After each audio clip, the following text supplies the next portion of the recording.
I'm now joined by the first Scottish athlete to win in the UFC, Robert Whiteford. Rob, thank you very much for joining me. No problem, man. Congratulations, it was an absolutely fantastic performance. Thanks very much. We will talk about this fight, but of course this was your second fight in the UFC, and I spoke to you after your last fight, and you did take the last fight on short notice. I know you cut a hell of a lot of weight with a week to go. Did you feel like this was your proper debut because you had the proper notice for this fight? Yeah, 100%. The first fight was, I seen in the first fight as a sacrifice, I was looking at the bigger picture. And my fight against Daniel Pineda and UFC 171, I seen that as my full debut, basically. Taking a fight short notice in any promotion is tough, never mind the UFC. So the first fight, 5 days notice, and I never really looked too much in it, I looked at it as my chance. And I was looking at the bigger picture. I always knew I was getting a contract anyway, so I was looking past that to perform in my next one. And if I won my first fight, then even better. But I knew it was a tall order to start with. Yeah, you told me before going into that fight, you knew you had probably at most a round in you, especially with the drastic weight cut. There's no way you could go into the deeper waters. Where, of course, this fight was completely different. How long did you have to prepare for this fight then with Daniel Pineda? I headed out to American Top Team Florida the 7th of January, and it was really just to get like a good start to the year. I was going out there for 5 weeks to train and get a good kick off to the year. While I was out there, I think I was out there for 2 weeks, trying to enjoy some of the American food, and then I got a phone call saying like there's a fight for you in UFC 171 in Texas, and I was like, damn, that means I need to fucking stop eating right away and kind of get my mind focused. So it was like 10 weeks, 8 weeks, 9 weeks, you could say. I had the time to get prepared for that fight. And how did your training go for the fight? Like from the start. Yeah, how did you feel your training camp went? I couldn't have went any better, to be honest. I know it's a cliche when folks say they were in the best like condition of their life, or they couldn't have been any better. But I really couldn't have been any better. I was like 10 weeks out there in American Top Team, like training with the best guy in the world. Like I'd been out there for like 3.5 weeks, 4 weeks before, like 2 weeks. But 10 weeks out there, it just puts you on a whole different level. I was like, mentally I was ready. My body was physically, it couldn't have been any better. So I couldn't have went any better, to be honest. I mean, this was a really, really tough fight. I mean, going into this fight, Daniel Pineda had fought 6 times previously in the UFC. What was your game plan going in, and what was your thoughts on him as an opponent? The thing is, I never really looked too much into my opponents. I always just try and concentrate on what I'm good at and basically focus on myself. But I think, well, the more I'm looking at it now, the higher the competition you step up, it's the little things like that put it in your favour if you can game plan and strategically try and win the fight before you've even fought, basically. So the coaches at ATT, as soon as we got the fight, they knew with my style, we'd been training there before and stuff. It was a perfect fight for me. And they got the footage from the UFC sent out, and we sat down and we watched the footage on the guy. And we knew he got tired the second, third round, because he comes out that hard. He tries to knock everybody out in the first round. So he had a really dangerous first round in him. So one thing I'm really good at is like tying people up against the cage, making it a dirty fight. If you think about it, putting them up against the cage, dirty boxing, just tying them up and kind of tying them out. So and footwork was another big key. If you stand in front of Daniel Pineda, he was always dangerous because if every punch he throws to knock you out, basically. So it was footwork in the first round and tie him up against the cage. Don't try and keep him down or go for submission the first round. Just make him work for the full round, like let him work back up, take him down, let him work back up, but don't, myself personally, get tired of keeping him down or trying to look for stuff. So the first round went perfect. The second round was to start mixing it up with kicks, plenty of footwork. Don't sit in the pocket with the guy. Like if you hear between the rounds coming from my corner from Mike Brown, Conan, then like, do not brawl with this guy. Like you're winning the rounds. Your rounds up. There's no way you can lose this fight if you just stick to the game plan. Because they know me as good as I know me, and they know I like to stand and fight. I was if it was up to me, I would have stood and brawled with Pineda for 3 rounds. But the win was the most important thing. I had to win that fight, basically. You know, I looked at it as my debut. They looked at it as my debut, and so it was a really important fight I had to win.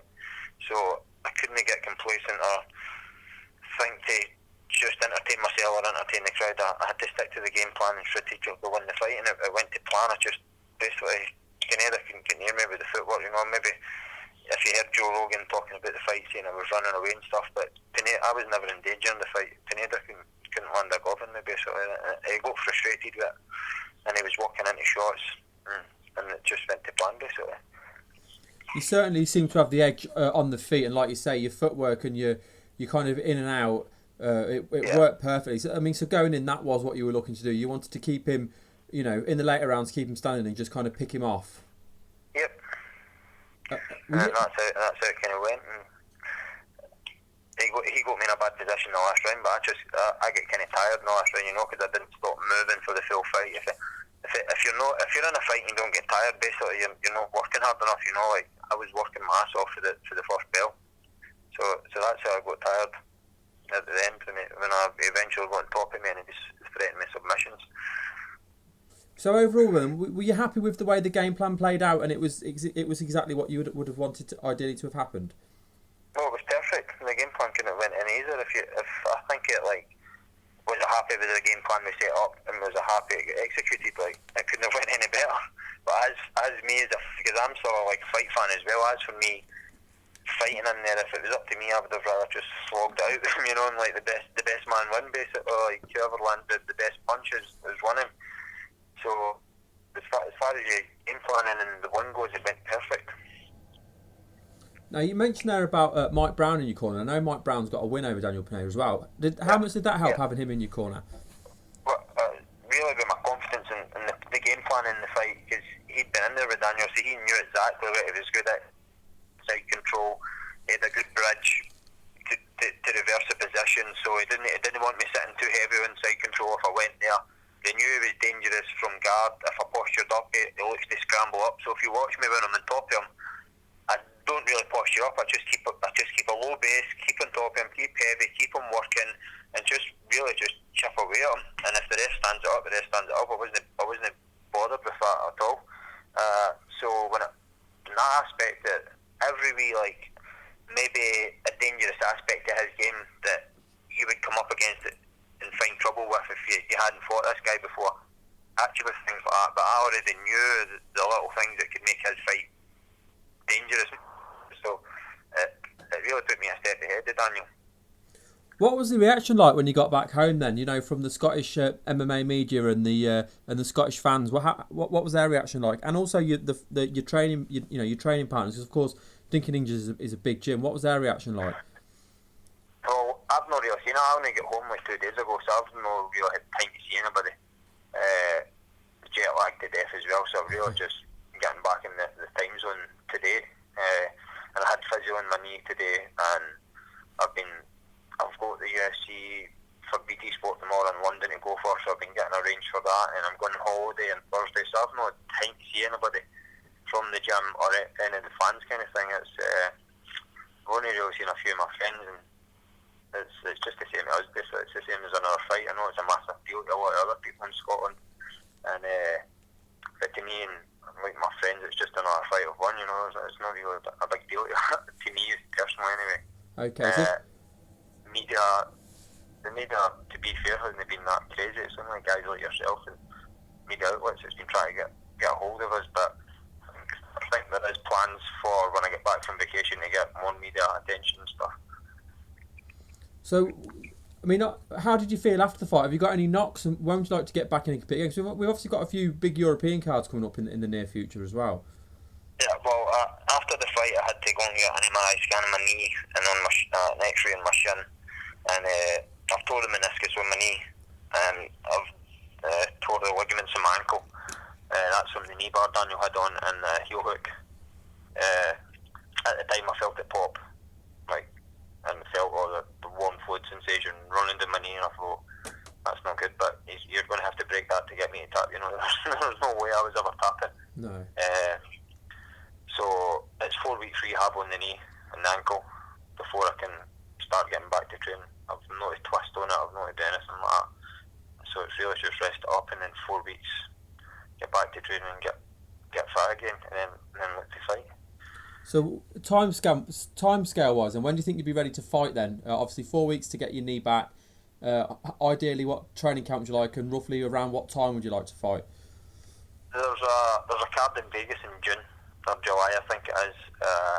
I would love to fight in Vegas. That would be unbelievable fighting in Vegas. You know, it's the fight capital of the world. So if the UFC gave me the choice to fight, I would pick there. I would love to go on that card.